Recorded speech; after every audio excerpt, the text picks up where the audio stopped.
Welcome back to the Clear Admit MBA Admissions Podcast. I'm your host, Graham Richmond, and I'm joined by admissions expert Alex Brown. Alex, how are things going? Very good. Thank you, Graham. So today we're going to do a special episode of the podcast that is all about a new type of kind of MBA offering, or a new admissions method, I guess you could say, because it's all about deferred enrollment MBA offerings. So what on earth are these things? Do you think you could explain just for our listeners who have never heard of a deferred enrollment offering from an MBA program? Sure. I mean, you qualified as a new type of process. I would say it's evolving. It's reasonably new. More and more schools are doing it. But basically, it's an offering for seniors at university to apply directly to top-tier MBA programs, with the proviso that in most cases they will then defer that admissions for a couple of years in order to get some professional experience to then start their MBA program. So in a general sense, that's what a deferred MBA program is all about. Yeah, and that's a good point, because some schools have been doing this for quite some time, but it seems like in the last year or two, there's been a flurry of new programs kind of joining the mix, new institutions joining the mix. And I know Most people think of, back when you and I were at Wharton, there was something called a submatriculation program, which was a very narrow thing where if you were a junior as an undergraduate business student at Wharton, you could apply and get into Wharton's MBA program and do both undergrad and grad in 5 years, but with no work experience other than your summer internships. But what's different now, and I think HBS is probably one of the leaders in that, they introduced several years ago a program called 2+2, where, as you say, you apply when you're like a senior in college, you get an offer to join HBS, but you've got to go work for at least 2 years and I think up to 4. And they do some things along the way with you to help curate that work experience and meet with you periodically so that by the time you join their MBA program, you're ready for it. So those are a couple of the programs. I know that Wharton has since, they still do their submatriculation program for Penn undergrads, but they've moved on to having a more traditional deferred enrollment where anyone who's a senior in university can apply and defer the admission for a couple of years.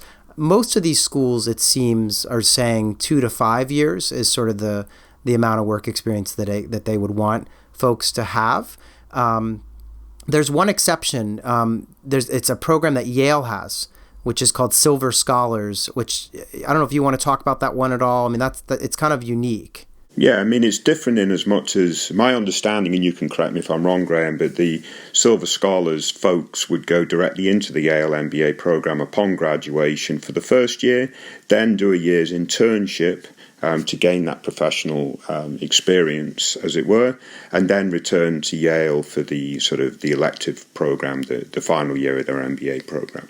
Right. So, and just so our listeners can kind of have a sense of where this is all going, I think what we want to do with this episode is give you, some of the background on what these programs are and who's offering them, which we've started to do. But we also want to talk about why are schools doing this? Why would you as an applicant be interested? And then most importantly, how can you get in? What's the right admissions strategy? What do you need to be thinking about as you apply to these programs?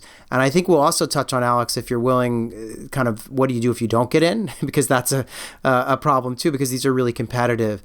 So to kick that off, let's talk a little bit about, I'll just run off the list of schools that are, kind of top MBA programs that are offering this. So we've mentioned Harvard, Wharton, Stanford has this type of a program. Columbia has recently introduced a deferred enrollment program.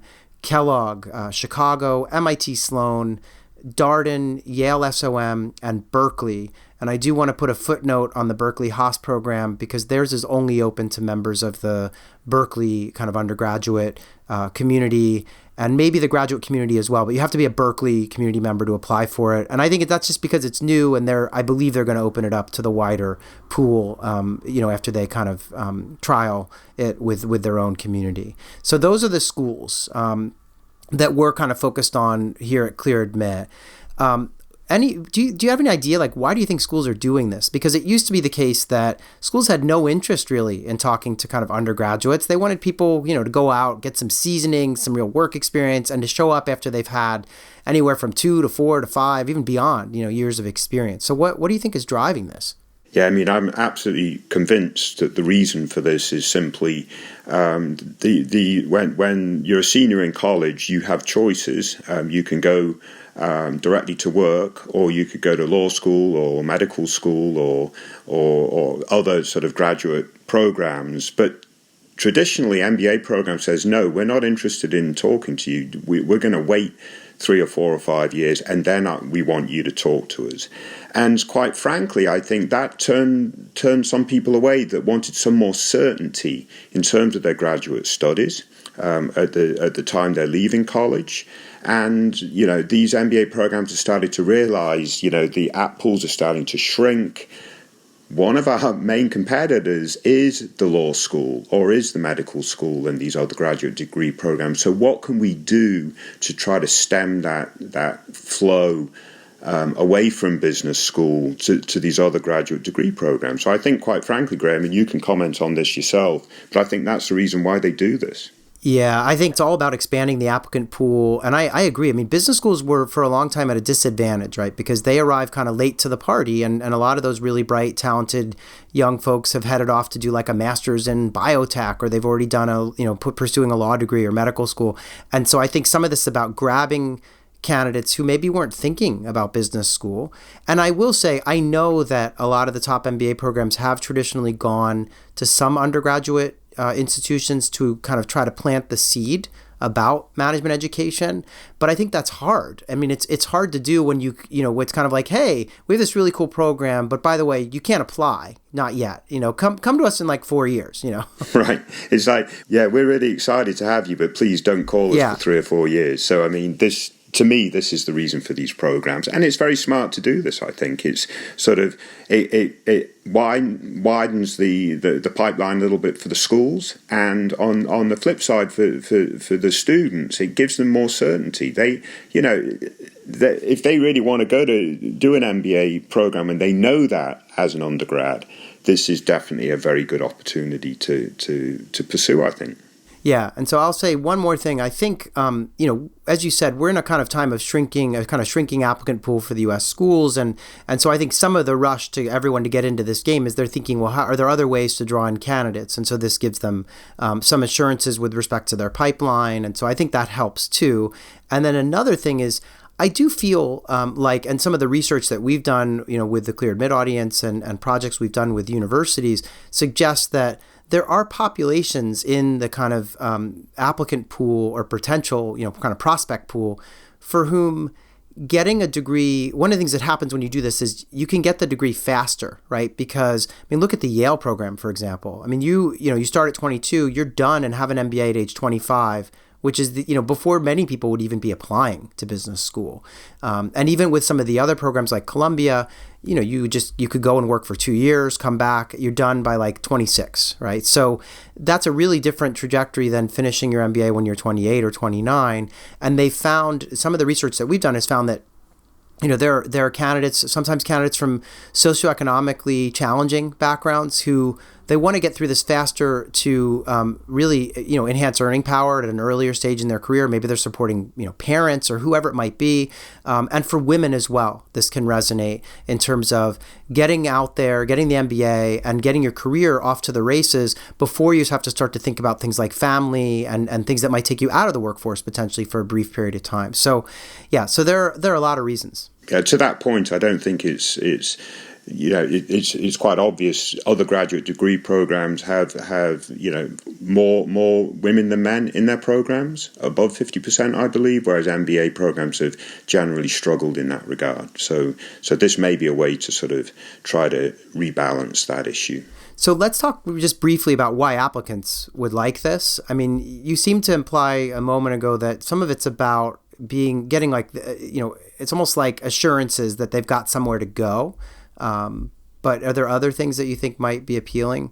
Frankly, though, Graham, if you know you're going to Harvard in 2 years' time, that's great for potentially your level of risk tolerance in terms of what career you're going to pursue, the things that you can do during that career, knowing you're going to Harvard. Maybe your employer, knowing that you're going to Harvard, can do some interesting and creative things with you along the way, and so on and so forth. So this opens up a lot of possibilities, I think. And I think, at the end of the day, it's just human nature to want some degree of understanding of where your path forward is going. And obviously, in a more traditional career sense, people graduate from, top undergraduate schools, work for 2 or 3 years in a top management consulting firm or investment bank or whatever it is, tech firm now, then to go back to their MBA. But there's still some uncertainty in that path, whether they get to pursue an MBA at their chosen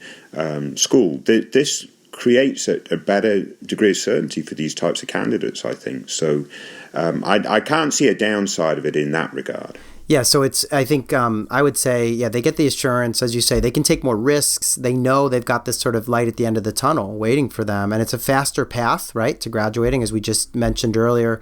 I also wonder if it helps with landing that post-college job. So if you're able to say to an employer, look, I'm an HBS 2+2, or I've been admitted to Columbia or Kellogg's deferred MBA enrollment. I'm a superstar. I mean, you wouldn't say it that way, but it's a stamp of approval from a top academic institution. And I would think most of these recruiters would say, wow, great, because they know they're going to lose these kids anyway after a couple of years. So they're, it's no different. It's just that they know that person has a place to land. And yeah, I wonder, do you think these kids then they take less, do they take less crap from their bosses because they're kind of like, because they're, they got something lined up? But I don't know if there's a downside. I just think it just gives you a bit more freedom in all that regard. And then on the flip side, don't be worried about being locked into this offer, because just like other more traditional MBA program admissions offers, at the end of the day, you can turn it down and go elsewhere. You can choose a different MBA, or you can choose not to pursue an MBA. I mean, obviously, the schools that make these offers want you to come to their programs, and will try to cultivate that relationship over the couple of years that you're in your career before you're joining the MBA. So they might have some mentorship programs and various other things to try to increase that engagement, to ensure that you do attend their program, but you're not locked in, and they will anticipate some kind of yield issues as they sort of build these classes. Yeah, and I mean, they will have deposits and things, but it's not, you're absolutely right. Just like any other, acceptance letter, you and you have time. And so the last thing I was going to say about this is, I think this would be a way to get mom and dad off your back. If you have the kind of parents who, if you have the kind of parents who are kind of like, wait, you're graduating from university and you're just going to go work? Like, are you going to go back to graduate school? And you could say, oh yeah, eventually I'll get an MBA. And they'd say, yeah, sure. I'll believe that when I see it, because once you start to work, you're not going to go back. So this is a nice way to be able to say, look, I know maybe there's some unease about me just leaving and heading into the real world, but look, I have this slip of paper that tells me I have an offer to go to, MIT Sloan for an MBA, and I have 2 to 5 years to go and do that. And so I think on some levels, if you have the kind of parents who are, helicopter parents or snowplow parents or whatever you want to call them, this is a great way to, kind of keep them off your back too. And I guess one other thing is, if you apply to business school while you're still in university, you're probably going to be better at taking standardized tests and maybe even doing some of the writing and things that you would do for an application, because you're going to be in the throes of those types of exercises as a student in the first place. So there's some benefit to that. We do hear some MBA applicants who wait until they've been working for 5 years saying, oh my gosh, I've got to revisit all this stuff from my college days to get ready for a test, and I haven't been writing essays. And so there's some benefits, I think, to applying as a younger candidate. So let's move on and talk a little bit about how you can get in to one of these programs, because as we know, the acceptance rates are quite low for, obviously some of it's because if you look at that list of schools that are offering these deferred enrollments, it's a really prestigious list of schools, Harvard, Stanford, Wharton, Columbia, the list goes on, right? These are great programs. So what does someone have to do to get in? I mean, it seems like the bar is pretty high. Yeah, I mean, I don't want anyone to think this is an easy way to get into a top-tier MBA program by any means. This is not an easy thing to accomplish. MBA programs, admissions officers will have less data to look at in terms of determining a candidate's overall quality. So what data they do have to look at, they're going to really scrutinize and set the bar pretty high, I have to think, right? So, an obvious point would be your undergraduate GPA. You need to make sure that you're a very good student. So look at the undergraduate GPA averages of these top schools. They're probably 3.6, 3.7 or something like that. I mean, you've got to be aiming at least for that, I would think. And certainly over the last couple of years, you've got to have been doing super well. Combined with that, you've got to have a very good test score. So, Graham, you mentioned taking test scores now. Again, look at the school averages and anticipate you're probably going to have to beat those averages or at least come very close to them. So that combination of GPA and GMAT is going to have to be very high. Why is that? Because, again, you don't have that professional work experience post-MBA to sort of show your continued development, your leadership, and so on and so forth. What you do have in that regard is going to be your extracurricular activities whilst you're in school.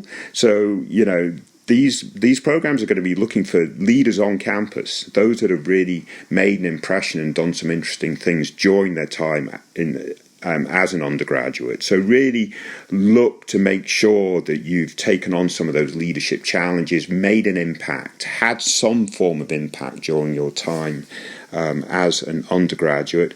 And then the one sort of professional aspect that you can point to is what do you do during your summer breaks, your internship programs and so forth. And hopefully, candidates have a chance of maybe a couple of internships ahead of these sorts of applications showing again, that they've taken on some challenging internships to the extent that they can, what they've learned from them, and so on and so forth. So the challenge is you don't have that professional experience to showcase your leadership and other attributes that schools look for, like impact and so on and so forth. So to compensate that, you've really got to deliver on these other aspects, I think, Graham. Which elite MBA program had graduates ranked number one in salary in 2019? Columbia Business School. With a new dean, new vision, and new campus opening in 2021, you can join the only Ivy League business school in New York City, the very center of business. Explore the new Deferred Enrollment program where you can apply now for free as an undergraduate. Then begin your MBA in 2 to 5 years. Learn more at columbia.business/deferred.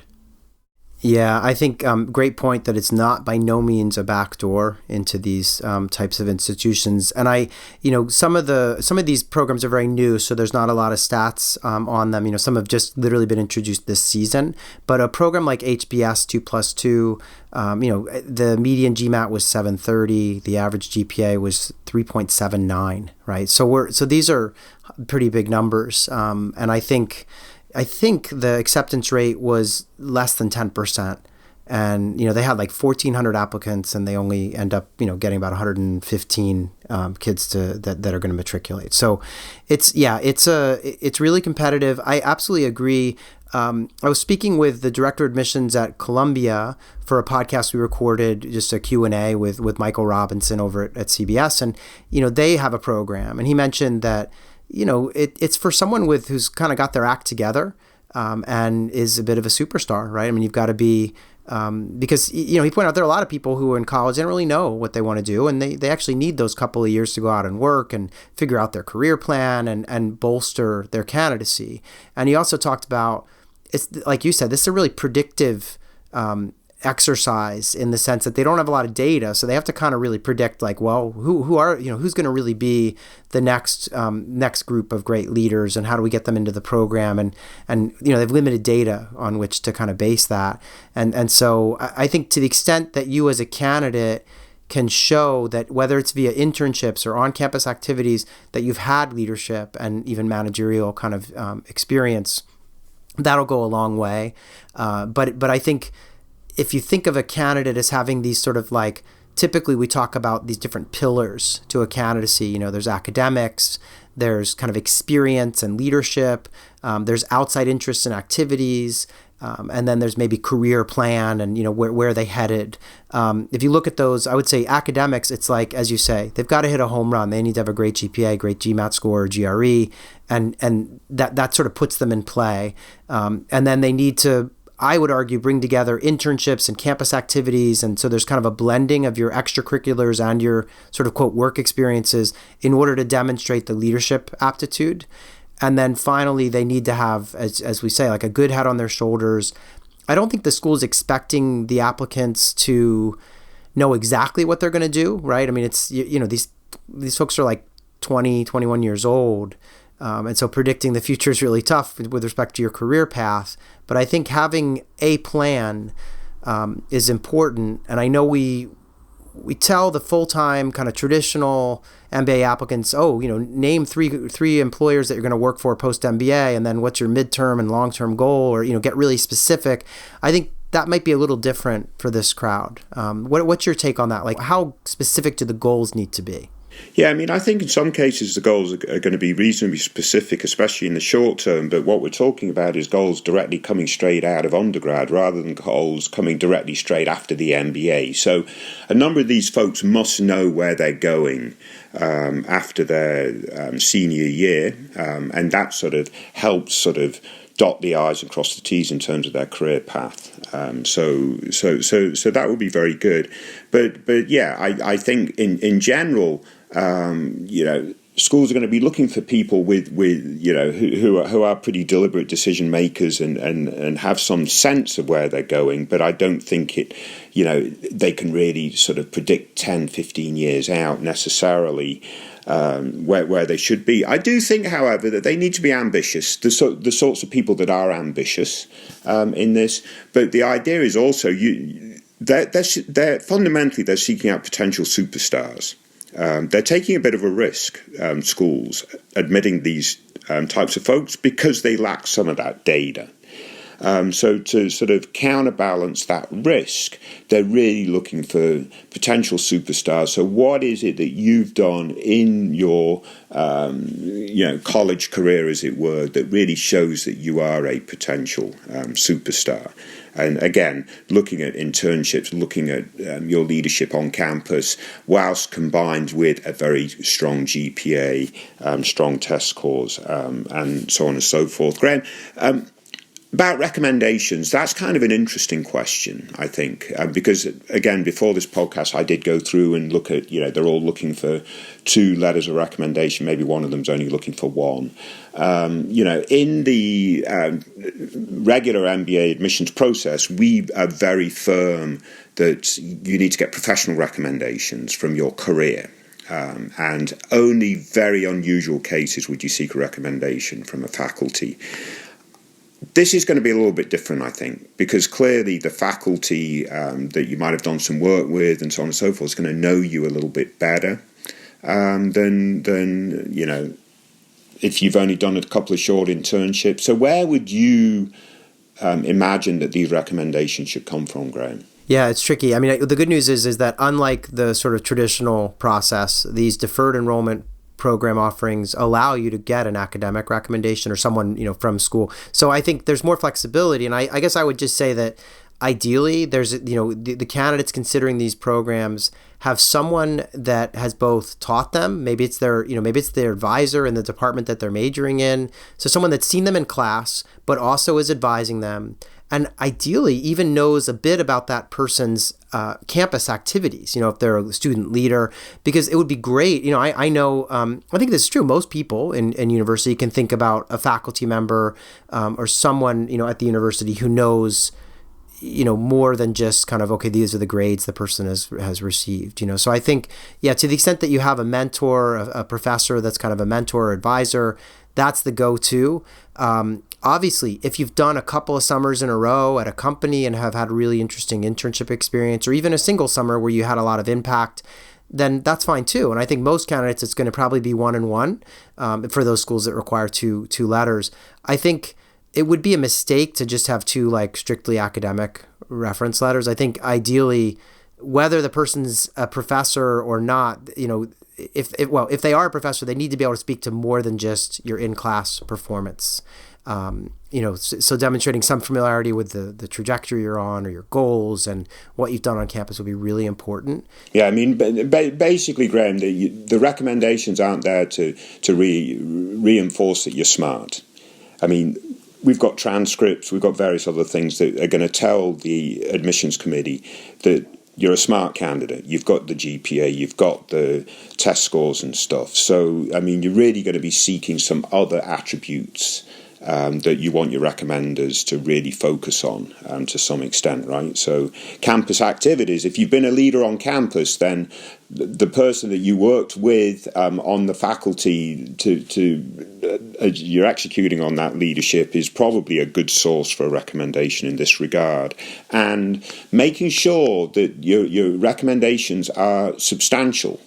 So it's not a question of, answering, if there's 3 or 4 set questions for a recommendation, it's not a question of the recommender, writing a couple of sentences saying, yeah, this guy's terrific in teamwork. They've got to back it up with examples that explain why this person's a great team player or whatever the specific questions are. So make sure that's clear, because that might not be as clear with other things that you're seeking at this stage of your career. And that's actually a good carryover from even the traditional admissions process, where we recommend that you deliver information to your recommenders that can be of use as they write their letters. And that means, just reminding them of like some of the things you do on campus that they've, ideally overseen or witnessed you're accomplishing, but just to jog their memory, because, faculty members are busy folks, just as a regular boss is busy, just reminding them, oh yeah, we worked on this, this, and this, because you want them to have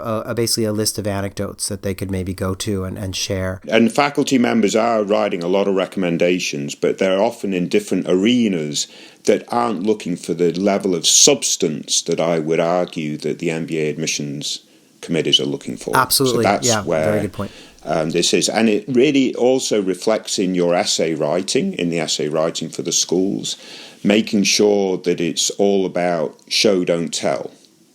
So if you're making a point, back it up with an example that really reinforces why, again, either you're a good leader or, again, however you're addressing a particular essay prompt or whatever it might be. Yeah, and so there are 2 more things that I wanted to say about this, while we're talking about like kind of admission strategy and how do you as a college student get into one of these top deferred enrollment offerings from an MBA program. The first is that an admissions officer I spoke with from one of these programs told me that they really look to see like what's the impact that you have had on the institutions or organizations that you have been a part of. So, whether that's a campus club or, your university at large or, the sort of summer jobs you had, they just are looking for impact, and they know that you're not going to be a CEO or something at this age, but they just want to see that you're leaving places better off than you joined them in some way, that you're kind of leaving your mark. So that's important.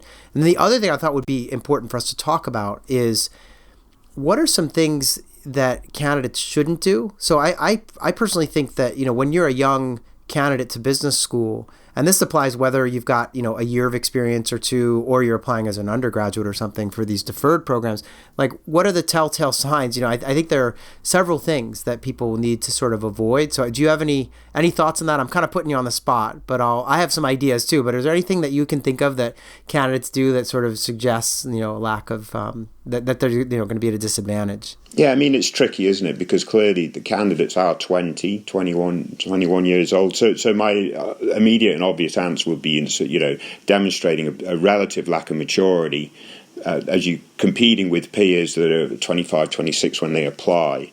But, again, I think the type of quality of person that should be applying for these programs is generally relatively mature in of themselves, and they recognize this stuff. So, clearly in admissions, we're less about the I and more about the team and, various things like that. So, when you talk about your accomplishments in your essays and your impact, you're talking about how you accomplished this with whomever it was accomplished with, rather than, I went in, I figured it all out for everybody and now they're in great shape because I'm brilliant. That's just not going to resonate with readers of these applications. So just sort of general maturity tips would be important, I think. Yeah, I can think of a handful of just small things. So one would be First of all, I agree. You got to come across as mature. I know that the candidates are being evaluated largely against, the other kind of deferred enrollment candidates. So the admissions team knows these are younger folk, but I still think, as you say, it would go miles and miles if you can demonstrate a high level of maturity. I think, for example, talking about mom and dad in your applications would be a real no-no in my view. Obviously, if dad was dying of cancer and you got a job to help pay for treatment, or you did, obviously there are exceptions, right? But generally speaking, if it's sort of like, well, I've always wanted to do this because my mom, inspired me to be an astronaut, or whatever it's, whatever it's going to be, you want to be able to somehow suggest a certain level of independence. And so bringing up mom and dad could be dangerous territory. Unless, of course, that candidate's mother was, in fact, an astronaut. Yes. Okay, fair enough. But I'm saying you don't want it to seem like mom and, for example, I've wanted to join the, Kellogg Deferred Enrollment Program ever since my mom and dad gave me the brochure and told me I should apply, So you got to be careful about stuff like that. The other thing I think that happens with younger candidates is the inability to demonstrate that you've failed and learned from it, or to sort of show a certain level of humility and understanding that, because sometimes in interviews or in application materials, schools may go there and say, tell us about a time that you didn't hit the mark or failed. And I think sometimes younger candidates especially might have a tendency to say, that time I got a 99 out of 100 instead of 100 out of 100. I was so disappointed because that one point I really should have known, and whatever it is, right? So being careful to just be humble and know that you've learned from your failures. And the last thing I was going to say is, and then maybe it's related, is don't throw anybody under the bus, as they say. When you're talking about a challenge or a challenging team you were a part of, or, something that happened that was difficult for you, you have to be careful to make sure that you're not just saying, well, if it weren't for these three bozos on my team project, we would have done much better. And it was really difficult to stoop to their level in getting this project done, so something like that. So you have to be careful about things like that. No, I think those are very good points, actually, Graham, and we would have been remiss not to bring them up. I also think, fundamentally, be likable, and they're related to what you've just said. You don't throw people under the bus. You don't come across as this person that, gets annoyed over the silliest little thing. You want to show that you're a likable person as well as a successful person with high impact. That would be a very good combination, I think. And I guess the last thing I would say is, I think personally that, they're looking for go-getters, right? They're looking for, as we say, superstars, people with great numbers. But I also think, maturity is really important. And they need to feel like your life isn't just sort of a script, that you're just following in a kind of blind robotic way. Like, I think, you want to be human, and you don't want to be sort of like, sometimes you read about these kids that went to college at age 12 and, it's sort of this like, what's driving that? And is this person just rushing to kind of get through life, or is there some real sincerity? So I think, you don't want to sound too, just like sincerity is important as well. So let's talk, just to wrap things up. I was curious if you had any thoughts about what happens if you don't get in, because we read out some stats earlier that suggest that most people, aren't going to get into these top programs as college kids, and they may have to, come up with a plan B. So what's your advice there? Yeah, and it's not very good, is it? You're graduating college. You've been very successful throughout your short life to date, and all of a sudden a top school says no, and you're like, wow, that's awful. I'm not used to rejection at this point in my life. But I mean, the reality is, if you come back 3 or 4 years later and you apply as a regular MBA student, there is no stigma attached to someone that tried to apply early and was unsuccessful. And in fact, there's a lot of data that suggests that reapplicants are generally more successful in the MBA admissions process than first-time applicants. And I would speculate, and I underline speculate, maybe twice, that the reason, and Harvard generally brings out a statistic each year that 10%, or I forget what percent, but a significant percentage of its class are reapplicants each year. And I would speculate that a portion of that number is because of their 2+2 program. But I don't know that, Graham, so I'm just throwing that out there. Yeah, no, I think it's fair. I mean, I would say, if anything, you've got an early indicator on your resume, that you were thinking about management education. And, sure, if you don't get in, you're going to go work just like anyone else would have before the existence of these types of deferred enrollment anyway. And so I think, it'll suggest that you'll need to buckle down, work hard, and apply again as a regular candidate. I do think that if you don't get in, you shouldn't beat yourself up. As we're saying, the acceptance rates are really low for these programs because they're taking such a small cohort each year. But I do think, it could be a useful bit of feedback where you can sort of analyze, well, what was it? Maybe you had a low test score.